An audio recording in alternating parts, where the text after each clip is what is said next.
So hey guys, welcome back to my another mini vlog. তো দিনটি ছিল রাখি বন্ধন। সকাল সকাল উঠেই আমি বুনুদের জন্য দুটো বোর্ড নিয়ে এসেছিলাম, এক্সাম বোর্ড।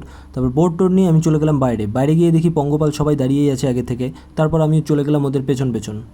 আর যাওয়ার সময় ওরাই ভাইকে কোলে নিয়েছিল। তারপর আমি ওখানে গিয়ে ভাইকে কোলে নিলাম, আর ভাই চকলেট পেয়ে খুব খুশি। আর তারপর আমি ভাইকে কোল থেকে মেঝেতে নামিয়ে দিলাম, আর ভাই বুঝতেই পারছিল না যে কী করবে। ওদিকে বুনুরা রাখি সাজাতে ব্যস্ত ছিল। ততক্ষণ আমি পেয়ে গেছিলাম একটা 20 টাকার কয়েন, তোমাদেরও দেখাচ্ছি। এই যে সেই 20 টাকার কয়েন। তারপর কয়েন টয়েন দেখি ওদিকে রাখির থালা সাজানো রেডি, আর ভাই ওখানে হামাগুড়ি দিতে ব্যস্ত। এরপর বড় থেকে মানে আমাকে দিয়েই শুরু হলো রাখি পড়ানো।